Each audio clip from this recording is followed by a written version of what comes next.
बच्चे, मैं हूँ वैभव अग्रवाल और स्वागत है आपके चहीते चैनल में जिसका नाम है फिजिक्स ब्रो। बच्चे, लास्ट सेशन में हमने इसके लेक्चर्स में पढ़ाया था, इलेक्ट्रिसिटी चैप्टर स्टार्ट कराया था जिसमें electric potential, electric current, Ohm's law, resistance, resistivity क्या चीजें होती हैं वो समझाया था। और इस टॉपिक में हम पढ़ने वाले हैं कि जो रेजिस्टेंसेस होते हैं उनको हम रेजिस्टर्स को किन किन तरीके से ज्वाइन कर सकते हैं, क्या चीज सीरीज होती है, क्या चीज सीरीज पैरेलल में ज्वाइन करना होता है, उनके रिजल्टेंट रेजिस्टेंसेस के क्या फॉर्मूले होते हैं वो हम इस लेक्चर में पढ़ने जा रहे हैं। अगर पिछले लेक्चर्स के आपको वीडियोस चाहिए तो उसके लिंक नीचे दिए गए डिस्क्रिप्शन बॉक्स में लिंक्स अवेलेबल है, वहां से क्लिक करके आप पीछे लेक्चर्स को रिवाइज कर सकते हैं।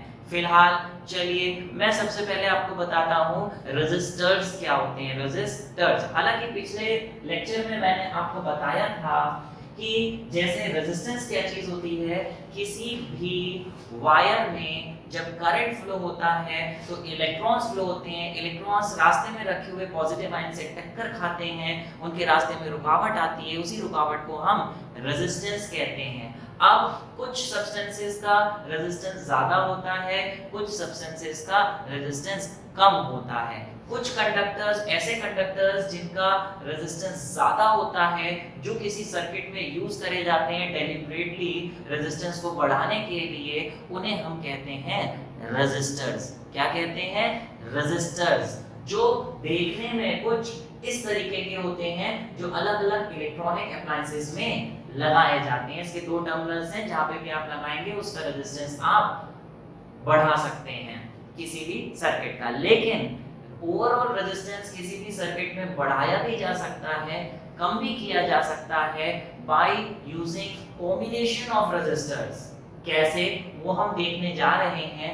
फिलहाल रेजिस्टर्स को किसी भी सर्किट में दो तरीके से लगाया जा सकता है, या तो सीरीज में या फिर पैरेलल में। अभी किस कॉम्बिनेशन को सीरीज कॉम्बिनेशन कहते हैं, किस कॉम्बिनेशन को पैरेलल कॉम्बिनेशन कहते हैं, वो हम देखने जा रहे हैं। जैसे सबसे पहले बात आई सीरीज कॉम्बिनेशन ऑफ रेजिस्टर्स क्या चीज होती है सर जी। चलिए सीरीज कॉम्बिनेशन की बात करें और फिर पैरेलल कॉम्बिनेशन की। बहुत इंपॉर्टेंट लेक्चर है बेटा, बहुत बेसिक सी बातें बताई गई हैं यहाँ पे। ये चैप्टर एक न्यूमेरिकल चैप्टर है, जो एग्जाम में इससे रिलेटेड बहुत सारे न्यूमेरिकल्स पूछे जाते हैं, अलग अलग तरीके के आ सकते हैं, वैरायटी ऑफ न्यूमेरिकल्स हैं इसमें। तो ये न्यूमेरिकल्स के लिए बहुत इंपॉर्टेंट टॉपिक है, इसे ध्यान से समझिए, कॉपी पे लिखिए, उसको रिवाइज करिए, उसके बाद ही आगे न्यूमेरिकल्स पे बढ़ पाएंगे। अगर ये बात अपने दिमाग में अच्छे से समझ ली तो न्यूमेरिकल्स चुटकियों में सॉल्व हो जाएंगे। चलिए फिलहाल सीरीज कॉम्बिनेशन किसे कहते हैं। सबसे पहले रेजिस्टर्स का सिंबल क्या होता है, ये सिंबल्स में हमने बताया था आपको। कोई भी रेजिस्टर है उसका सिंबल कॉपी पे इस तरीके से बनाते हैं, ऐसे ऐसे ऐसे इस तरीके से, ये रेजिस्टर का सिंबल है। मान लें इसका रेजिस्टेंस R1 है, एक दूसरा रेजिस्टर है R2, इसका रेजिस्टेंस इस तरीके से R2 है। ये दो रेजिस्टर्स को अगर हम ज्वाइन करें तो दो तरीके हैं हमारे पास ज्वाइन करने के, सीरीज और पैरेलल, जिससे हम किसी भी सर्किट का रेजिस्टेंस बढ़ा भी सकते हैं, कम भी कर सकते हैं ओवरऑल रेजिस्टेंस, और रेजिस्टेंस चेंज करके हम क्या कर सकते हैं, उस सर्किट का करंट भी वेरी कर सकते हैं। अगर किसी तरीके से हमने रेजिस्टेंस बढ़ा दिया सर्किट का तो करंट कम हो जाएगा, और रेजिस्टेंस कम कर दिया तो करंट बढ़ जाएगा। तब रेजिस्टेंस कम ज्यादा करने के लिए सीरीज पैरेलल कॉम्बिनेशन क्या होता है, देखिए, अगर दो रेजिस्टर्स को इस तरीके से एंड टू एंड ज्वाइन कर दें, जैसे जहां एक रेजिस्टर का एंड हुआ वहीं पे दूसरा रेजिस्टर इस तरीके से इसके आगे ज्वाइन कर दिया, इस कॉम्बिनेशन को हम कहते हैं सीरीज कॉम्बिनेशन। नाम से पता लग रहा है, सीरीज मतलब एक के बाद एक। ऐसे ही पैरेलल कॉम्बिनेशन क्या होता है, जैसे ये एक इस तरीके से रेजिस्टर है, इस रेजिस्टर के दो एंड्स हैं, एक ये और एक ये, इसका रेजिस्टेंस R1 मान लें, और इन्हीं दो एंड से एक और रेजिस्टर ज्वाइन कर दें इस तरीके से, ऐसे इन्हीं दो एंड से एक रेजिस्टर और ज्वाइन कर दें R2, तो इस कॉम्बिनेशन को हम कहते हैं पैरेलल कॉम्बिनेशन। तो इन दोनों में एक फर्क ये है कि अगर मैं पूछूं सीरीज कॉम्बिनेशन में वो रजिस्टर्स जो होते हैं, दो रजिस्टर्स, उनके कितने कॉमन पॉइंट्स होते हैं, तो ऑब्वियसली उनका एक कॉमन पॉइंट होता है। ऐसे ही दो रजिस्टर्स अगर पैरेलल में हैं तो इनके कितने कॉमन पॉइंट होते हैं, दो कॉमन पॉइंट होते हैं। तो बेटा दिखने में भी ये पैरेलल लग रहे हैं, इसलिए इसका नाम पैरेलल कॉम्बिनेशन कहा गया है। लेकिन इसका मतलब ये नहीं है, अगर जैसे अगर मैं ये रजिस्टर इस तरीके से ऐसे बना दूं एक, और इस तरीके से दो रजिस्टर R1 और R2, तो इसे पैरेलल मत कह देना। बोले सर आपने कहा था पैरेलल दिखने में लगते हैं, वो पैरेलल कॉम्बिनेशन। जी नहीं, पैरेलल कॉम्बिनेशन के लिए जरूरी है कि जो दो रजिस्टर्स लगे हुए हैं उनके दो कॉमन पॉइंट्स हो। जैसे ये रजिस्टर किस दो पॉइंट्स के बीच ज्वाइंट है, A और B, और ये वाला किन दो पॉइंट्स के बीच ज्वाइंट है, उन्हीं A और B, इसलिए ये पैरेलल कॉम्बिनेशन है। ये आप देखिए, ये वाला रजिस्टर है किन दो पॉइंट्स के बीच ज्वाइंट, A और B, चलो इसका नाम दे देते हैं C। तो ये रजिस्टर किन दो पॉइंट्स के बीच ज्वाइंट है, C और B, तो ये अलग-अलग पॉइंट्स के बीच ज्वाइंट है। इसका एक ही कॉमन पॉइंट है। कौन सा कॉमन पॉइंट है, ये वाला जो इधर से भी है और इधर से भी, तो इसलिए ये पैरेलल नहीं सीरीज कॉम्बिनेशन हुआ। हाँ, अगर ये इधर से भी ज्वाइंट होता तो आप कह देते कि ये वाला भी देखिए इन दो पॉइंट्स के बीच ज्वाइंट है और ऊपर वाला भी इन दो पॉइंट्स के बीच ज्वाइंट है, तो ये पैरेलल हो जाते हैं। अच्छा, पैरेलल के लिए जरूरी नहीं कि दो पॉइंट्स नहीं हो। अगर ये दो पॉइंट्स हम यहाँ मान लें, ये A और ये B, इस तरीके से, तो भी आप देखिए ऊपर वाला रजिस्टर किन दो पॉइंट्स के बीच ज्वाइंट है, इधर से A इधर से B, और इधर से A और इधर से B, दोनों तरफ सेम पॉइंट से ज्वाइंट है, तो ये पैरेलल कॉम्बिनेशन। जबकि सीरीज में सिर्फ एक ही कॉमन पॉइंट होता है। जैसे आप देखिए ये A है, ये B है, ये C है, तो ये वाला रजिस्टर A और B के बीच ज्वाइंट है, जबकि ये वाला रजिस्टर B और C के बीच ज्वाइंट है। अलग-अलग पॉइंट्स हैं, एक ही कॉमन पॉइंट है, तो ये सीरीज कॉम्बिनेशन है। अभी बात ये आई, अगर इसका रेजिस्टेंस मान लें 6 ओम है और इसका रेजिस्टेंस 3 ओम है, तो बेटा ओवरऑल रेजिस्टेंस कितना हो जाएगा इसका। अभी तो आप शायद डायरेक्ट बोल रहे हो कि सर 6 और 3 को मिला दें सर 9 ओम हो जाएगा। हाँ, ये बात तो आप सही कह रहे हो। इसके overall resistance R1 plus R2 इसका फॉर्मूला होता है जब ये सीरीज में होते हैं, यानी 6 प्लस 3 इज इक्वल टू 9 ओम इसका ओवरऑल रेजिस्टेंस, इक्विवेलेंट रेजिस्टेंस हो जाएगा। इन दोनों को कहीं सर्किट में लगाएंगे, इसका 6 है इसका 3 है, तो ओवरऑल सर्किट में जो रेजिस्टेंस देगा वो 9 ओम का देगा। लेकिन यहाँ पर अगर मान लें इसका 6 ओम है और इसका 3 ओम रेजिस्टेंस है, तो बेटा अगर इसको हम किसी सर्किट में लगाएंगे, सर्किट में लगाने का मतलब ये जैसे इसके अक्रॉस किस तरीके से हमने एक सेल लगा दिया, एक स्विच लगा दिया, एमीटर लगा दिया, वोल्टमीटर लगा दिया, तो ये ओवरऑल कितना रेजिस्टेंस काउंट करेगा पूरे सर्किट में, इसका कितना कंट्रीब्यूशन होगा। तो ये 6 है, ये 3 है, तो अब मत कह देना कि सर इसका इक्विवेलेंट ओवरऑल रेजिस्टेंस 6 और 3 जैसे यहाँ किया था, यहाँ पे भी ऐड कर देंगे 9। जी नहीं, यहाँ पे पता है ओवरऑल रेजिस्टेंस कितना होगा, इन दोनों को मिला के ओवरऑल रेजिस्टेंस जो ये देगा, ओवरऑल रेजिस्टेंस हो जाएगा इसका 2 ओम। 2 ओम, इसका 6 था, इसका 3 था, जबकि ओवरऑल कम हो गया, 3 से भी कम हो गया, 2 ओम ही रह गया। जी हाँ, पैरेलल में जब लगाते हैं तो ओवरऑल रुकावट करंट के रास्ते की कम हो जाती है। कैसे, क्यों कम हो जाती है वो समझाऊंगा, और 6 और 3 का मिलके 2 कैसे आया वो भी समझाऊंगा। फिलहाल अभी आप ये देखिए कि ये निकालने के लिए एक फॉर्मूला लगता है। अगर इसका ओवरऑल रेजिस्टेंस R है तो R निकालने के लिए फॉर्मूला होगा 1/R = 1/R1 + 1/R2। देखिए इस फॉर्मूले से अगर आप निकालें 1/R = 1/6 + 1/3 डाल दें R2 की जगह, तो एलसीएम आ गया आपका 6, कितने सा 1 सा, और यहाँ पे 3 2 सा, तो ये आपका आ गया 3/6।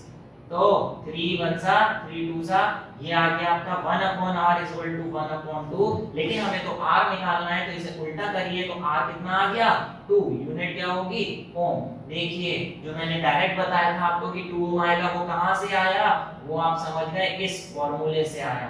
यानी दो रेजिस्टर्स अगर पैरेलल में लगे हैं तो रिजल्टेंट रेजिस्टेंस निकालने के लिए ये फॉर्मूला लगेगा, जबकि अगर सीरीज में लगे हैं तो रिजल्टेंट रेजिस्टेंस निकालने के लिए ये फॉर्मूला लगेगा। जैसे मैंने यहाँ पे दो रेजिस्टर्स का फॉर्मूला लिखा है, ऐसे अगर यहाँ पे दो की बजाय 3 भी होते तो यहाँ पे सिंपली क्या हो जाता प्लस R3। ऐसे ही 4 होते 5 होते कितने भी होते ऐसे प्लस प्लस करते जाएंगे। ऐसे ही अगर पैरेलल में 1 2 3 4 बहुत सारे लगे हुए हैं तो ओवरऑल रेजिस्टेंस निकालने का फार्मूला आगे एक्सटेंड हो जाएगा 1/R3 + 1/R4 and so on. जितने भी रेजिस्टर्स होंगे ये फार्मूला आप लगा देंगे। लेकिन अभी मैंने एक बात आपको ये नहीं बताई कि इसका आप सीरीज में लगाने पे ये फार्मूला जो आया ये कहां से आया और पैरेलल में लगाने पे ये फार्मूला कहां से आया ये हम डिराइव करने जा रहे हैं। और इसके बाद मैं बताऊंगा कि सीरीज में लगाने पे ओवरऑल रेजिस्टेंस बढ़ क्यों जाता है और पैरेलल में ओवरऑल रेजिस्टेंस कम क्यों हो जाता है। फिलहाल ये फार्मूले कहां से आए वो हम डिराइव करने जा रहे हैं। लेकिन बच्चे डिराइव करने से पहले आपको यहाँ पे एक बात समझनी होगी। जी हाँ, बहुत इंपॉर्टेंट बात बता रहा हूँ वो ये कि अगर दो रेजिस्टर्स इस तरीके से सीरीज में लगे हैं और पैरेलल में लगे हैं, सर्किट में ज्वाइंट है, सर्किट का मतलब बैटरी इस तरीके से लगी हुई है, मान लो स्विच भी लगा रखा है, एमीटर लगा रखा है करंट मेजर करने के लिए, वोल्टमीटर लगा रखा है पोटेंशियल डिफरेंस मेजर करने के लिए। मान लें यहाँ पे इसका बैटरी का पोटेंशियल है V, यहाँ बैटरी का पोटेंशियल है V, ये पॉजिटिव टर्मिनल ये नेगेटिव टर्मिनल, ठीक है। तो बेटा जब इसमें जो स्विच है, स्विच जब ऑन करेंगे तो करंट निकलना शुरू होगा, करंट निकलेगा यहाँ से, पॉजिटिव टर्मिनल से करंट निकलता है नेगेटिव टर्मिनल में जाता है, तो प्लस से जो करंट निकलेगा I, बेटा ये करंट टोटल करंट जो बैटरी से निकल रहा है, मान लें कि 10 एम्पीयर का करंट है, तो यही करंट यहाँ जाएगा और यही करंट यहाँ जाएगा। मतलब अगर मान लें इसका करंट I1 है, इसका करंट I2 है, तो ये दोनों जब सीरीज में लगे हुए हैं तो सीरीज में करंट की वैल्यू अलग नहीं होती है। बैटरी से जितना करंट I निकल रहा है वही करंट इसमें जाएगा और वही करंट इसमें जाएगा। बोले सर ऐसा क्यों? फिलहाल ये समझाता हूँ, पहले यहाँ देखिए। यहाँ पर अगर बैटरी से करंट I निकल रहा है बेटा, तो ये जो करंट यहाँ पहुंचेगा, यहाँ जब पहुंचेगा ये करंट I, तो बेटा यहाँ पे आप देख रहे हैं दो रास्ते हो गए, तो करंट यहाँ पे डिवाइड हो जाएगा, कुछ करंट ऊपर चला जाएगा, कुछ करंट नीचे चला जाएगा। तो मैं यहाँ पे करंट अलग होगा, यहाँ पे करंट अलग होगा, किसमें ज्यादा होगा किसमें कम होगा वो देखते हैं। फिलहाल अभी मैंने सिर्फ ये बताया आपको कि सीरीज में करंट सेम होता है जबकि पैरेलल में करंट अलग अलग डिवाइड हो जाता है। बोले सर सीरीज में करंट सेम क्यों होता है? तो आप देखिए बेटा ये जो रजिस्टर है, रजिस्टर मान लें एक तरीके का कंडक्टर है, इस तरीके से कंडक्टर है, एक ये कंडक्टर है एक ये कंडक्टर है। मान लें ये छोटी लेंथ का है ये बड़ी लेंथ का, इसका रेजिस्टेंस कम है इसका रेजिस्टेंस ज्यादा है। हमने इसे बैटरी से लगाया इस तरीके से, स्विच ऑन किया करंट फ्लो हुआ। करंट किसकी वजह से फ्लो होता है? चार्जेस की वजह से फ्लो होता है। तो आप ये सोचिए कि यहाँ से मान लें चार्जेस की मूवमेंट हुई, अगर करंट यहाँ से यहाँ जा रहा है ऐसे, तो इलेक्ट्रॉन्स इसके अपोजिट डायरेक्शन में ऐसे मूव कर रहे होंगे, इलेक्ट्रॉन इसके अपोजिट डायरेक्शन में ऐसे मूव कर रहे होंगे। मान लें यहाँ बैटरी से 1 सेकंड में 50 इलेक्ट्रॉन्स निकले, वो 50 इलेक्ट्रॉन्स यहाँ से पास हुए 50 इलेक्ट्रॉन्स, तो बेटा वही 50 इलेक्ट्रॉन्स तो आगे पास होंगे यहाँ से। अगर 1 सेकंड में 50 यहाँ से निकले हैं तो वही आगे क्रॉस होंगे 50 इलेक्ट्रॉन, दोनों से सेम चार्ज पास होगा, जितनी बैटरी से निकला है उतना ही दोनों से क्रॉस करेगा। जब चार्ज सेम होगा पर यूनिट टाइम, तो बेटा चार्ज सेम है पर यूनिट टाइम तो करंट भी तो सेम होगा। करंट का फॉर्मूला ध्यान है, करंट का फॉर्मूला होता है चार्ज पर यूनिट टाइम। अगर चार्ज सेम है सेम टाइम में तो करंट भी सेम होगा। अगर ये बात समझ में नहीं आई आपके ऐसे, तो आप ये समझिए ऐसे कि मान लीजिए दो गलियां हैं, एक पतली गली है एक मोटी गली है। मान लीजिए ये पतली गली है और एक मोटी गली है, ठीक है। फिर से बता रहा हूँ, मान लें कि एक इस तरीके से मोटी गली है और एक पतली गली है, ठीक है। यहाँ से लोग निकलना शुरू हुए, यहाँ से मान लें 1 सेकंड में 50 लोग यहाँ इस घर से निकले, तो इस गली में गए 50 लोग इससे पास हुए। हर 1 सेकंड में मान लें 50 लोग यहाँ से निकल रहे हैं, घर से बैटरी से निकल रहे हैं और यहाँ से 50 लोग यहाँ से यहाँ पास हो गए। अब बेटा ये पतली गली आ गई, तो पतली गली में आगे कहोगे कि सर यहाँ पे इतने सारे लोग पास नहीं हो पाएंगे 1 सेकंड में। जी नहीं, उनको पास होना पड़ेगा ही पड़ेगा। अगर यहाँ से यहाँ 50 लोग निकले हैं तो यहाँ से भी 1 सेकंड में 50 ही पास होंगे। क्यों बेटा, अगर यहाँ 1 सेकंड में 50 हुए और आप बोले सर यहाँ पे 20 ही हो पाएंगे क्योंकि पतली गली है, तो बेटा 50 में से 20 यहाँ पास हो गए तो 30 कहाँ जाएंगे? 30 लोग क्या यहीं खड़े रहेंगे? यानी 30 इलेक्ट्रॉन्स आए तो वो क्या यहीं खड़े रहेंगे? फिर अगले सेकंड में फिर से 50 आए, 50 में से 20 निकल गए तो क्या 30 यहीं खड़े रहेंगे? फिर 50 आए, 20 निकल गए, क्या 30 यहीं खड़े रहेंगे? नहीं ना। जैसे पानी है, मान लें इस पाइप में से पानी निकल रहा है, 1 सेकंड में 2 लीटर पानी निकल रहा है, तो इसमें भी तो 2 लीटर ही जाएगा इस पाइप में। अगर मान लें यहाँ से निकला 2 लीटर, आप बोले सर ये तो पतला पाइप है, सर 2 लीटर में से आधा लीटर ही यहाँ निकल पाएगा, तो क्या 1.5 लीटर यहीं रुक जाएगा?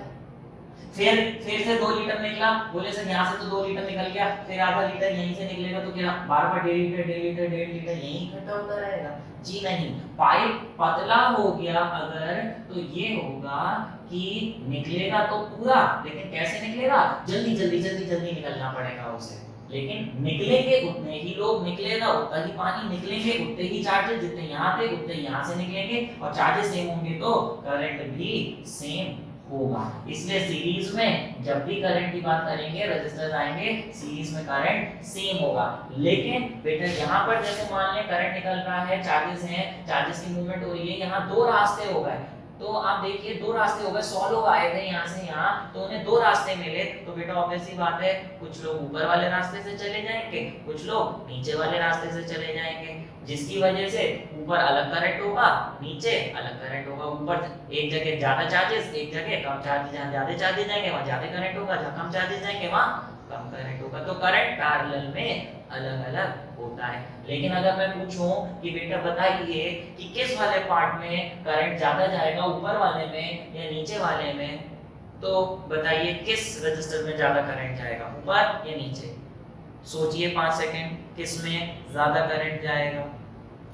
जी नहीं, करंट किस में ज्यादा जाएगा? कुछ बच्चे अब हाइपोथेटिकली सोच रहे हैं सर ऊपर वाले में से कम करंट जाएगा, नीचे ज्यादा चला जाएगा। जी नहीं। कुछ लोग सोच रहे हैं, जो ये बोल रहा हूं वो लोग देखिए क्या बच्चे, करंट किसमें ज्यादा जाएगा उसके लिए डिपेंड करेगा कि रेजिस्टर की क्या वैल्यू है। मान लें ऊपर मान लें 10 ओम रेजिस्टेंस है और नीचे 5 ओम रेजिस्टेंस है, तो ऑब्वियस सी बात है जहां रुकावट ज्यादा है, ऊपर रुकावट ज्यादा है, तो जहां रुकावट ज्यादा है वहां पे कम करंट जाएगा, और जहां रुकावट कम है, सिर्फ 5 ओम का रेजिस्टेंस है, वहां करंट ज्यादा जाएगा। ऑब्वियसली अगर 2 गलियां जा रही हैं, एक गली में बहुत भीड़ है, एक गली में कम भीड़ है, तो यहाँ से 100 लोगों की रेस हो रही है, 100 लोग भागते जा रहे हैं, तो ऑब्वियसली 1 सेकंड में कहां से, किस गली से ज्यादा लोग निकल जाएंगे?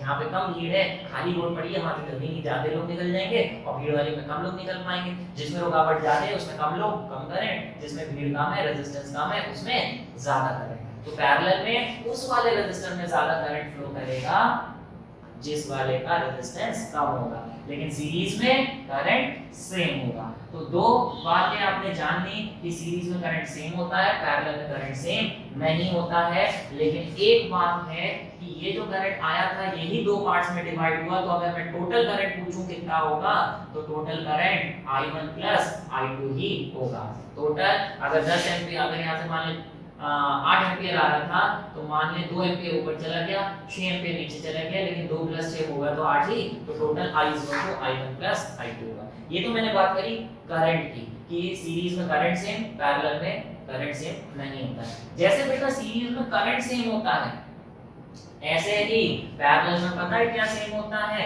अगर बैटरी का पोटेंशियल V है, मान लो 50 वोल्ट है, तो अगर मैं पूछूं इस रेजिस्टर के पॉइंट्स के अक्रॉस कितना पोटेंशियल डिफरेंस होगा, तो आप बोलेंगे क्या 50 वोल्ट, इसके अक्रॉस 50 वोल्ट। अगर यहाँ का 50 वोल्ट है तो पैरेलल में इसके अक्रॉस, पैरेलल में जितने भी रेजिस्टर्स लगे होंगे सबका पोटेंशियल सेम होगा, इसका भी V1 भी V होगा और V2 भी इस V के बराबर होगा। पैरेलल में वोल्टेज सेम रहता है, जबकि सीरीज में वोल्टेज सेम नहीं होता।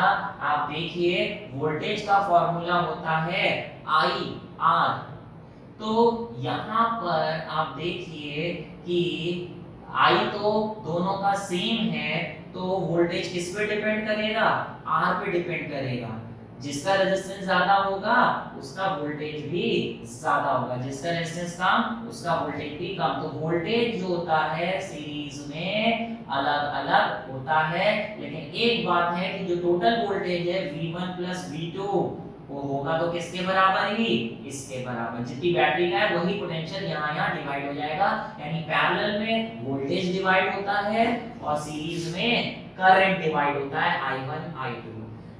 सीरीज में करंट सेम रहता है, करंट सेम रहता है सारे रेजिस्टर्स में, इक्वल होता है, जबकि पैरेलल में क्या इक्वल होता है, पोटेंशियल डिफरेंस। जैसे हम वोल्टेज भी कह सकते हैं सारे रेजिस्टर्स का V इक्वल होता है, सेम होता है। ये दो बातें दिमाग में बसा लीजिए। सीरीज में करंट सेम, पैरेलल में वोल्टेज सेम। सीरीज में V V1 V2, पैरेलल में I I1 I2। ठीक है, चलिए बात करें कि सर कि ये भी जो आपने बताया था कि सीरीज में अगर इसका रेजिस्टेंस R1 है, इसका रेजिस्टेंस R2 है, तो टोटल रेजिस्टेंस का फार्मूला क्या हो जाएगा, R1 R2, जबकि यहाँ क्या हो जाएगा 1/R1 1/R2 R। ये ध्यान रखिए, कई बच्चे ऐसे क्या करते हैं जल्दबाजी में ऐसे R लिख देते हैं, ध्यान रखना उल्टा हो जाएगा, गलत आंसर निकलेगा। ये 1/R ही लिखना है। ये फॉर्मूले कहाँ से आए ये हम बताने जा रहे हैं। तो प्यारे एक बार फिर से मेरे साथ सभी बच्चे बताइए कि सीरीज में जितने भी रेजिस्टर्स लगे हैं, सीरीज की कॉम्बिनेशन में क्या चीज सेम होती है हर रेजिस्टर की, जी हाँ करंट। और पैरेलल में क्या सेम होता है, पोटेंशियल। सीरीज में करंट, पैरेलल में पोटेंशियल।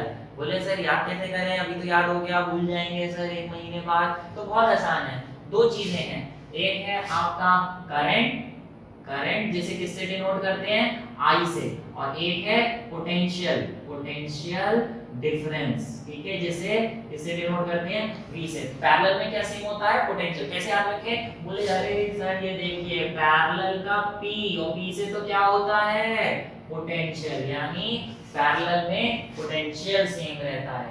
ऐसे ही सीरीज में देखिए, सीरीज में क्या आ रहा है I, और I से क्या होता है करंट, यानी सीरीज में करंट सेम रहता है। इस तरीके से कॉपी में बना लीजिए जिंदगी में। चलिए डिराइव करते हैं। डिराइव करने के लिए टोटल रेजिस्टेंस का फॉर्मूला सीरीज पैरेलल में क्या होगा, उसके लिए मैं तीन रेजिस्टर्स का कॉम्बिनेशन ले ले रहा हूं, 1 2 और 3, R1 R2 और R3। ठीक है बेटा, इसका ओवरऑल रेजिस्टेंस का फॉर्मूला होगा R1 R2 R3। कहां से आया वो हम डिराइव करने वाले हैं। इसका पोटेंशियल कितना मान लें V, और इससे करंट कितना निकल रहा है I। चलिए ऐसे यहाँ पे बना लें 3 रेजिस्टर्स, लेकिन कैसे पैरेलल में, इस तरीके से पैरेलल में, इस तरीके से पैरेलल में, R1 R2 R3। ये देखिए ये हमने बैटरी लगा दी इस तरीके से। अभी बैटरी का पोटेंशियल है V और करंट कितना निकल रहा है I। इस पॉइंट को मान लें A, इस पॉइंट को मान लें B। जरा बताइए R1 वाला रेजिस्टेंस किन दो पॉइंट के बीच कनेक्टेड है, A और B, जबकि R2 वाला A और B, जबकि R3 वाला A और B। दो कॉमन पॉइंट्स हैं तीनों के, तो ये तीनों पैरेलल में हो गए। चलिए इसका फॉर्मूला निकालना है, कैसे निकालें, प्रूफ करने को एग्जाम में आ सकता है, तो ये प्रूफ है इक्विवेलेंट रेजिस्टेंस का फॉर्मूला निकालना। कैसे करें बेटा, आपको मालूम है सीरीज में करंट तीनों में सेम होगा। अगर यहाँ I है तो यहाँ भी I, यहाँ भी I, यहाँ भी I। लेकिन बेटा पोटेंशियल सेम नहीं होता है। पोटेंशियल जो है V ये डिवाइड हो जाता है। मान लें यहाँ कितना हो गया V1 हो गया, यहाँ V2 हो गया और यहाँ V3 हो गया। तो बेटा एक बात है, इसके अक्रॉस पोटेंशियल, इसके पॉइंट्स के अक्रॉस पोटेंशियल इतना है और इसके अक्रॉस पोटेंशियल इतना है और इसके अक्रॉस पोटेंशियल V3 है। लेकिन बेटा टोटल पोटेंशियल अगर हम लें V1 plus V2 plus V3 तो होगा तो वो किसकी इक्वली, जी हाँ V के। जो बैटरी का पोटेंशियल है वही तीनों में डिवाइड हो जाता है। ठीक है, तो ये ऐसे लिखे हैं, फॉर्मूला लिख दीजिए ओम्स लॉ के हिसाब से। V का फॉर्मूला क्या होता है, V IR, V IR, और यहाँ पे भी IR और यहाँ पर भी IR।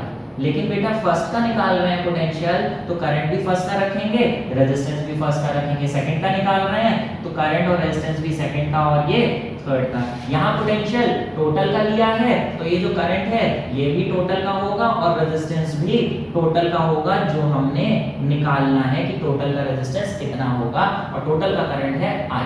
लेकिन बेटा यहाँ पे अगर आप देखिए I1, I2, I3 जो तीनों के अलग अलग करंट हैं, ये तो तीनों I और I ही हैं, तो यहाँ पे I1 की जगह भी I लिख दीजिए, I2 की जगह भी I लिख दीजिए, I3 की जगह भी I लिख दीजिए। ऐसा करने से I यहाँ से कॉमन आ जाएगा, बचेगा R1 plus R2 plus R3, और ऐसा करने से I कैंसिल हो गया और R का फॉर्मूला आ गया R1 plus R2 plus R3। देखिए जो फॉर्मूला बताया था वही फॉर्मूला आ गया। एग्जाम में 2 रजिस्टर्स का पूछेंगे तो 2 का कर देंगे, 3 का पूछेंगे तो 3 का कर देंगे, 4 का पूछेंगे तो प्लस R4 और आ जाएगा, लेकिन तरीका यही होगा। चलिए पैरेलल में देखते हैं।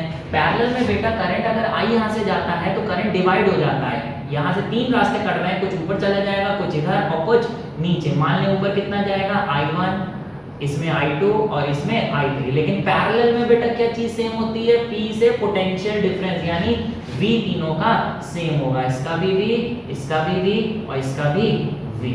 तो बेटा करंट तो अलग अलग है I1, I2, I3, तो टोटल करंट अगर मैं पूछूं तो टोटल करंट तो यही होगा I1 plus I2 plus I3। I का फॉर्मूला डाल दीजिए बेटा, चूंकि V IR होता है तो I का क्या फॉर्मूला हो जाएगा V/R। यहाँ पे तीनों जगह V/R, V/R, V/R और V/R डाल दीजिए। लेकिन यहाँ पे फर्स्ट का निकालना है तो फर्स्ट 2 और 3 और यहाँ टोटल का करंट है तो यहाँ पे टोटल का वोल्टेज और टोटल का रेजिस्टेंस, ये टोटल का रेजिस्टेंस ही हमने निकालना है। इसका फॉर्मूला क्या होगा, जबकि टोटल का वोल्टेज तो V है।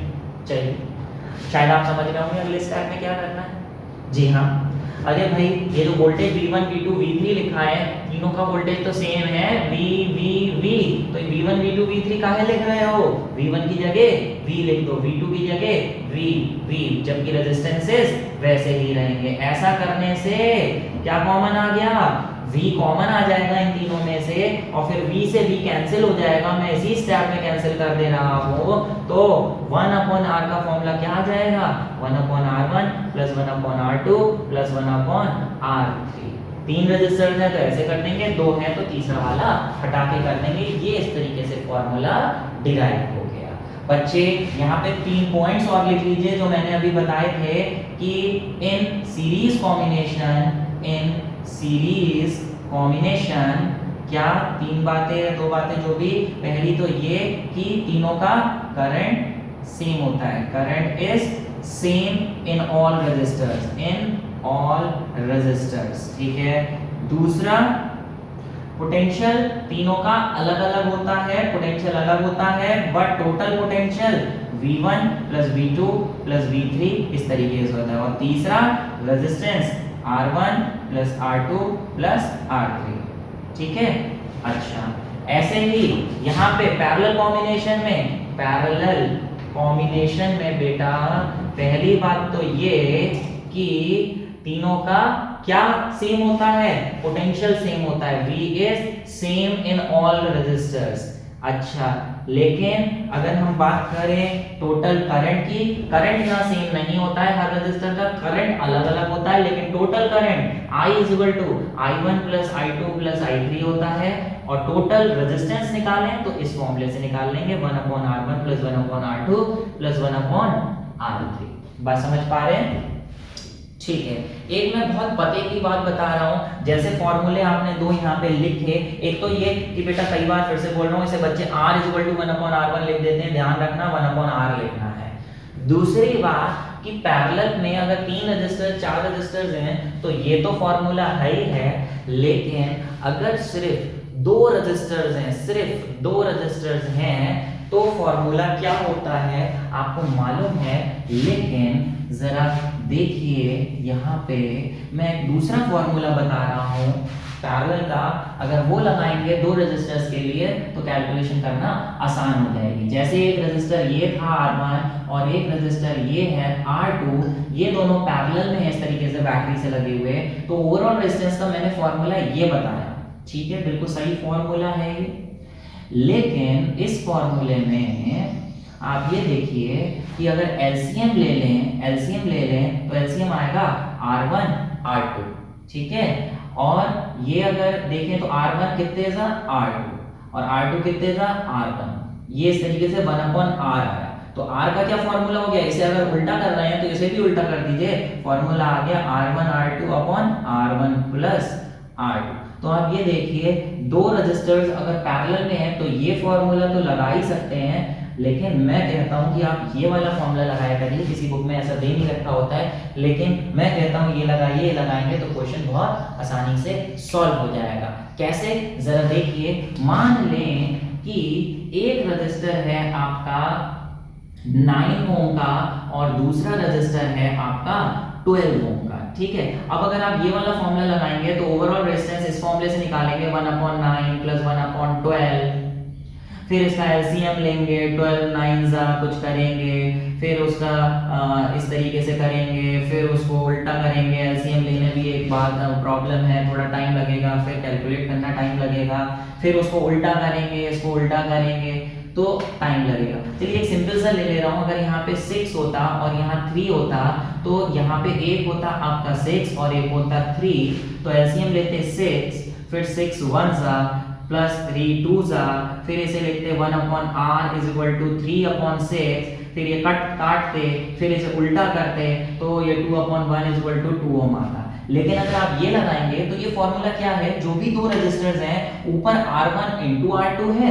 और वही नीचे R1 plus R2 है। अब दो रेजिस्टर्स हैं 6 और 3, अगर ये वाला फॉर्मूला लगाएंगे तो देखिए ऊपर this into this upon this plus this, मतलब 6 into 3 upon 6 plus 3, कितना आसान हो जाएगा, 6 into 3 upon 6 plus 3, ये हो गया आपका 18/9। देखिए कितनी आसानी से आ गया। तो अब बताइए ये फॉर्मूला लगाएंगे ये वाला या ये वाला, ऑब्वियसली सब कह रहे होंगे कि ये वाला लगाएंगे, ये वाला, लेकिन ध्यान रखना कि ये वाला सिर्फ तभी लगाना जब दो रजिस्टर्स हैं। 3 के लिए ये लगाने मत बैठ जाना, बोले हमने कहा था इससे आसानी से आ जाएगा। 3 के लिए अपने मन से फॉर्मूला बना दो कि R1 into R2 into R3 upon R1 plus R2 plus R3 कर दे रहे हैं, जी नहीं, ये मत लगा देना। अगर 3 रजिस्टर्स हैं तो इसका सॉल्व एलसीएम लेके ये नहीं आएगा, वो और टिपिकल हो जाएगा। तो 3 के लिए यही फॉर्मूला लगाओगे, 3 4 के लिए सिर्फ 2 के लिए बोल रहा हूँ ये लगा देना। जैसे एक एग्जांपल अभी मैंने लिखा था, R1 था आपका 9 ओम और R2 था आपका 12 ओम। अगर ये फॉर्मूला लगा दो पैरेलल के लिए तो this into this 9 into 12 upon 9 plus 12, कितना आसान हो गया, 9 into 12 upon 21। काट पीट के आसानी से जल्दी से सॉल्व हो जाएगा, 1/r करने में थोड़ी ज्यादा टाइम लगता।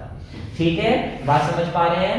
ठीक है, तो ये कर लीजिए आप। अब बेटा ये मैंने आपको सीरीज पैरेलल के फॉर्मूले तो बताए, लेकिन एक बात और जान लीजिए।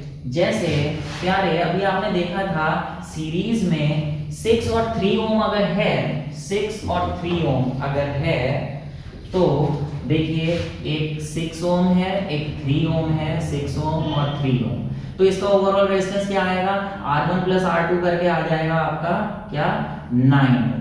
ठीक है, जबकि अगर यही दोनों पैरेलल में लगे हैं तो आपने अभी देखा था पैरेलल में लगे होने पर R1 into R2 अब कर इस तरीके से रेजिस्टेंस निकालेंगे, R1 into R2 upon R1 plus R2, तो ये हो जाएगा 6 into 3 upon 6 plus 3 is equal to 2 ओम। कहने का मतलब ये मैं यहाँ दिखाना चाह रहा हूँ कि कभी भी अगर रजिस्टर सीरीज में लगे हुए हैं तो उनका जो ओवरऑल रेजिस्टेंस है जो निकल के आया वो इन दोनों में से जो सबसे बड़ा वाला रेजिस्टेंस था उससे भी ज्यादा आया, 6 से भी ज्यादा, यानी सीरीज में लगाने पे ओवरऑल रेजिस्टेंस बढ़ जाता है। जबकि वही काम जब हम पैरेलल में करते हैं, पैरेलल में बेटा जब हम करते हैं ये काम इस तरीके से, तो इसका जो ओवरऑल रेजिस्टेंस आया 2 ओम, वो इन दोनों में से जो सबसे छोटा था उससे भी छोटा आया, यानी मिला के जो ओवरऑल रेजिस्टेंस है वो कम हो जाता है, वो कम हो जाता है ओवरऑल रेजिस्टेंस। बोले सर ऐसा क्यों होता है, ओवरऑल रेजिस्टेंस कम और ज्यादा क्यों हो जाता है? वो इसलिए बेटा, मान लें यहां से जो करंट पास हो रहा है, आप देखिए उसे पहले रेजिस्टर से पास होना पड़ेगा तो यहां कुछ रुकावटें आएंगी, फिर उसी करंट को दूसरे रेजिस्टर से पास होना पड़ेगा तो और रुकावटें आएंगी, जिसकी वजह से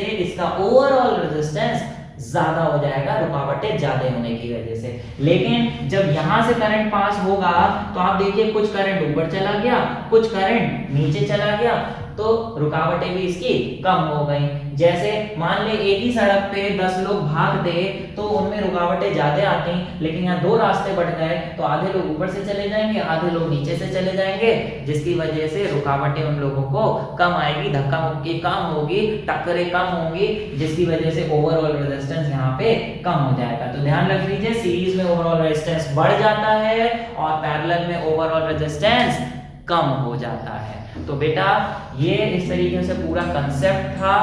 इसके हम लोग न्यूमेरिकल्स भी सॉल्व करेंगे कल, मोस्ट प्रोबेबली नेक्स्ट सेशन में। कल हम इसकी लाइव क्लास रखेंगे, जिस लाइव क्लास में मैं इसके न्यूमेरिकल्स कराऊंगा, इससे रिलेटेड ओवरऑल रेजिस्टेंस, पोटेंशियल वगैरह निकालने के लिए। अगर आपको उसका लिंक चाहिए तो नीचे डिस्क्रिप्शन बॉक्स में उसका लिंक दे रखा है, उसकी शेड्यूलिंग करके हम लोग कल इसको स्टार्ट करेंगे, ठीक है। तो और इससे रिलेटेड जितने भी और प्रैक्टिस करने के लिए अगर आपको न्यूमेरिकल्स चाहिए तो हम लोग की अपनी ऐप है, जिसका लिंक प्ले स्टोर की ऐप का नीचे दे रखा है, जिस ऐप का नाम है गुरुकुल क्लासेस से आप सर्च करेंगे।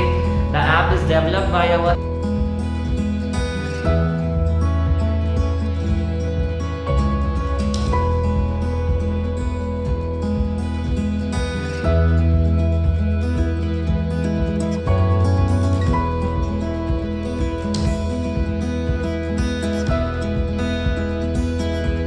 पार्टनर एटीट्यूडा प्राइवेट लिमिटेड, वो ऐप आप डाउनलोड करिए, वहां पे रजिस्टर करके फ्री में आप असाइनमेंट्स और नोट्स डाउनलोड कर सकते हैं। तो that's all for today, hope so आपको पूरा समझ में आया होगा। All the best for your exams and thank you very much.